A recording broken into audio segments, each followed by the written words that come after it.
In ZANU-PF, colleagues keep drafts of rest in peace flyers for their leader.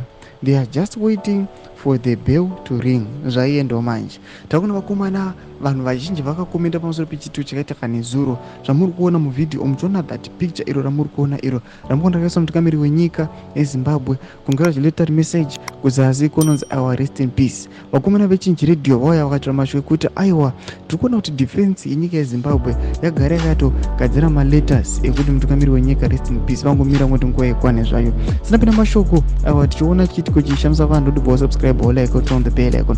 Izuro nyika yese yakashamisika vachimwe vafunga kuti aiwa pamwe mashoko enhema kana kuti aiwa anenge ari ngori maletters but vanhu pakaona kuti aiwa maletters aya kana kuti these statements ari genuine and they are real.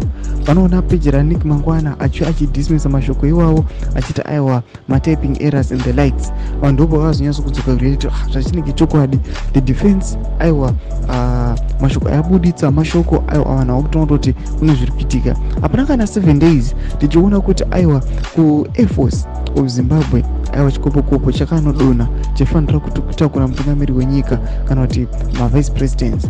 Ipapo information iyo haisati kunyatsa kunzwisisa kuti chii chaitika vatoona kuti ikoko kuarmy ikokoko kune vanhu vanorwira nyika yezimbabwe kuri kuitika mascandal panguva ino itoona nyika yakasangana nesuccession kuti tiona kuti aiwa chikopokopo chemutungamiri wenyika chanodonha asati apinda and then takuona kuti pasina na 7 days toona kuti defense otanga kutorola out mastatements anobuda nyangwa achinzi rest in internal peace kune mutungamiri wenyika zvareza maspeculation wakanaiso unoona aiwa apa pakapa hazvichanzwisisiki. Amene chipotedze mafungiro enyu muri kudipa pamusoro pechitiko ichi apinda comment section medu so subscribe like and turn on the bell icon.